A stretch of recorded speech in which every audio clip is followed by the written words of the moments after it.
thanks for joining me. Let's jump in and learn that piece I just played.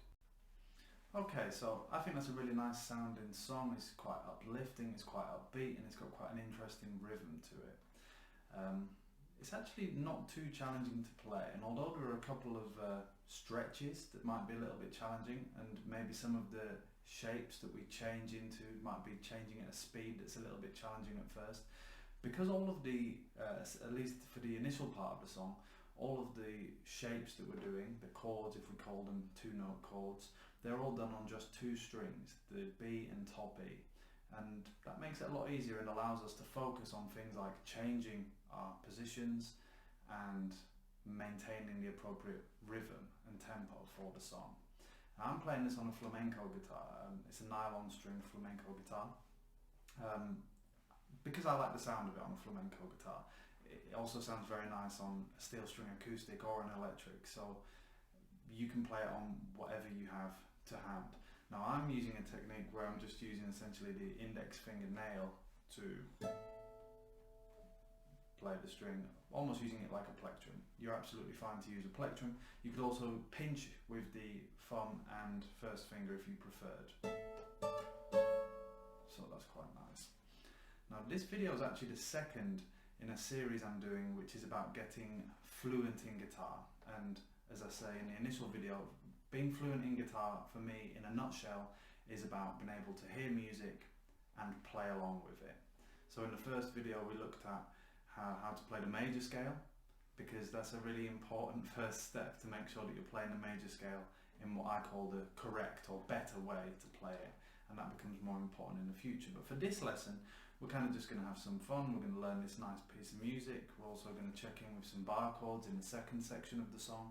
But it's the first section of this song that's really helpful in terms of our becoming fluent in guitar, because the first section is made up entirely of intervals, you know, when we can see this very clearly. So we're going to work through the song together, and we're going to break down what intervals are being used as we learn the song. So enough talk, let's jump in. Okay, we're going to learn this song by reference to the intervals that we are playing. And just in case you don't know the intervals, I'm going to quickly go through the relevant interval shapes that we're going to learn. And we'll do this all on the top B and E strings, because they're the ones we're going to be playing this section of the song on. So here I have my first finger on the 10th fret of the B string and my third finger on the 12th fret of the E string. Now, this shape is a 5th interval. It's the 5th because it would be the 5th note from the root of a major scale, or a minor scale actually. We call the 5th and the 4th the perfect 5th and 4th, and part of the reason for this is because it's the same interval whether you're playing a major or a minor scale.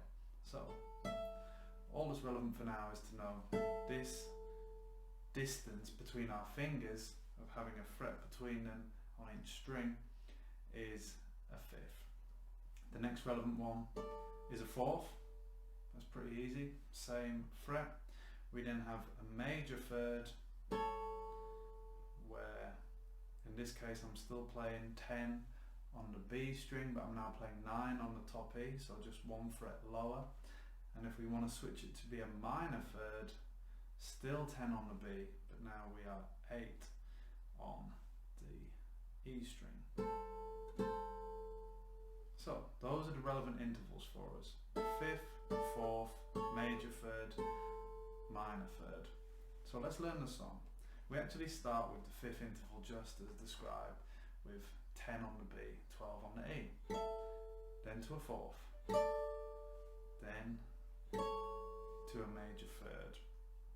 Now we're going to move from having the 10th fret on the B, we're going to put our 3rd finger on the 9th fret of the B and do a minor 3rd interval, which means that our first finger is going to be on the 7th fret of the E.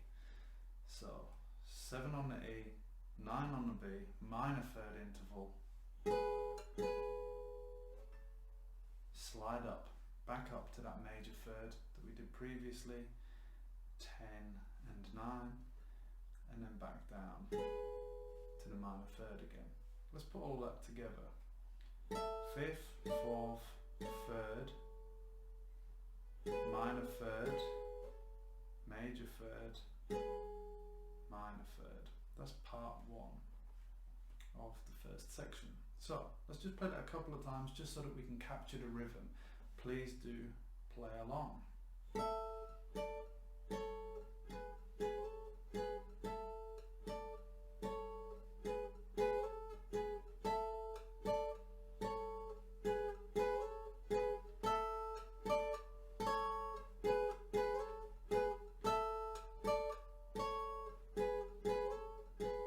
Okay, now we're going to move a tone down, 2 frets down. So from the 9 and the 7 to a 7 and a 5. Still a minor third interval. And we're now in this section of the song where we go. So let's break it down. Minor third from 7 and 5. Minor third, 5th, so that's 7 and 9. 4th, 7 and 7. But we really want you to be thinking in terms of intervals here, it'll be much easier. Back to the minor third. Then we drop a tone, 2 frets down, to a major third, 5 and 4. And then a perfect 4th, 5 and 5. So, from the minor third on 7 and 5, minor third, 5th, 4th, minor third, major third, 4th.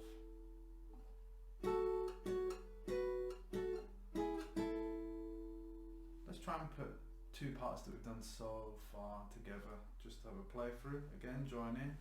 1, 2, 3, 4.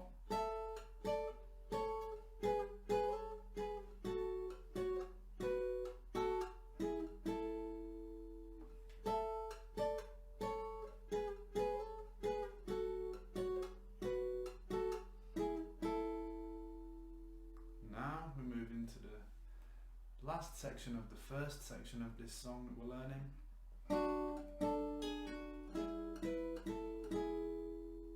So we move from our perfect 4th, 5 and 5. We're going to drop down a tone and a major third interval, 3 on the B, 2 on the E, to a 5th, and we're going to pull off from the 5th to a flattened 5. So we don't see flattened 5th intervals so often typically, but it's in this song, so we're going to use it. 3rd, 5th, off to the flattened 5, and back, pull off again to the major 3rd. Back up to our major 3rd, so that's a tone up, 5 and 4. Again we repeat the major 3rd, 5th, 4th, 3rd, major 3rd. So, let me talk you through the whole thing in terms of intervals. 5th, 4th, major 3rd, minor 3rd, major 3rd, minor 3rd. Then we go down the tone, minor 3rd, 5th, 4th, minor 3rd, down a tone, major 3rd, 5th, 4th, major 3rd, major 3rd, 5th, flattened 5th, 3rd, major 3rd, 5th, 4th, 3rd.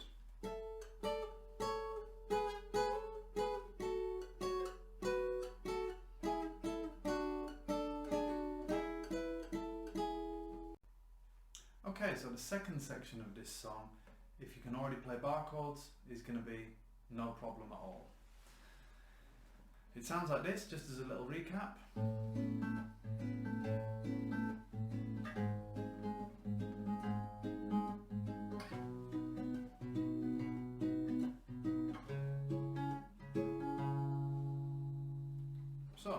have essentially an A major chord,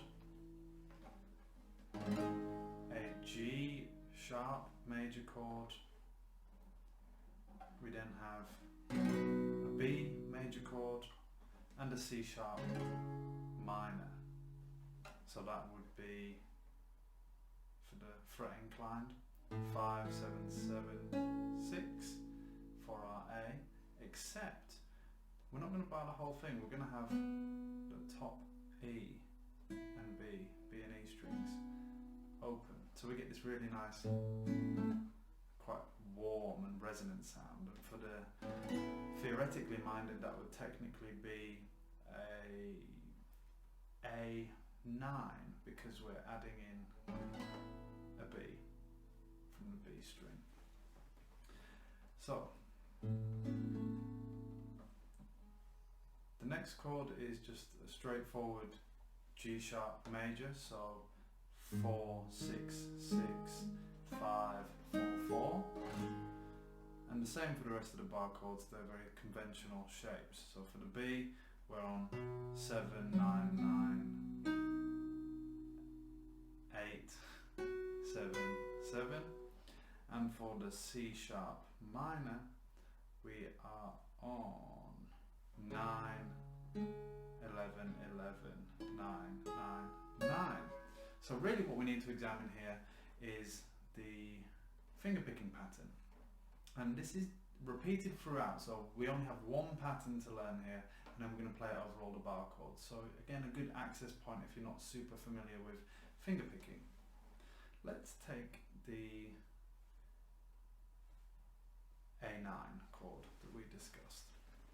So my thumb is going to be responsible for anything on the lower three strings, the E, A and D, and my 1, 2 and 3 picking fingers are going to be here on the G, B and top E strings.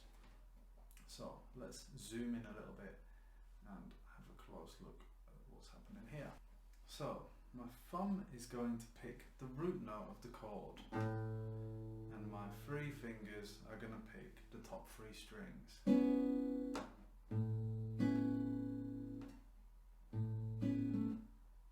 So the thumb is going to pick the root of the chord, the A, the E string. Then I'm going to pick the top 3 strings. Then my thumb is going to pick the A on the D string. We kind of mute the strings. And we do that just by placing this part of our hand against the strings.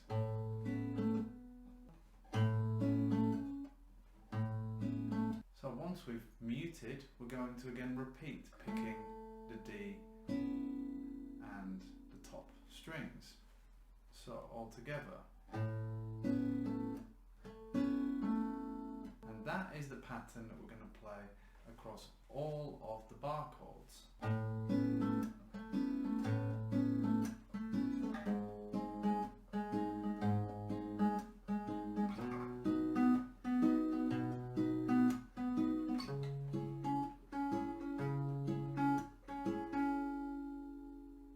Okay, so nice work making it through to the end of the video. We learned 2 sections of a song. The first one focused on intervals, just across the B and E strings.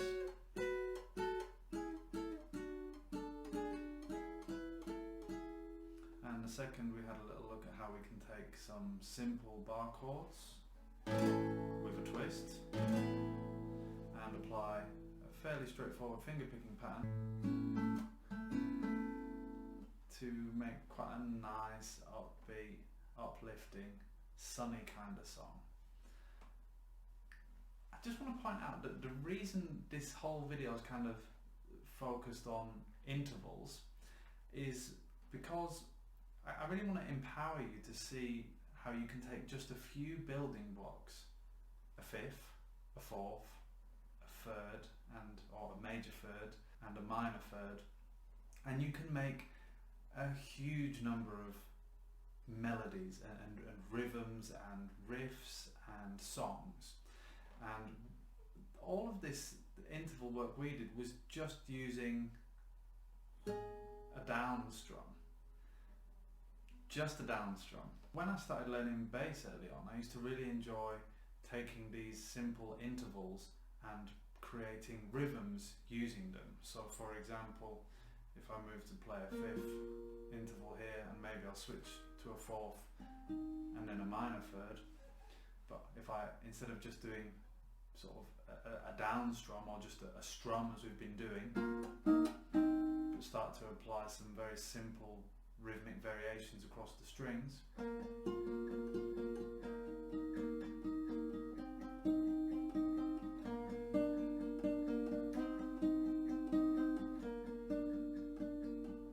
So the point is, intervals are really flexible and you should play around with them to create your own songs. Thanks for watching, and like and subscribe. I'll see you next time.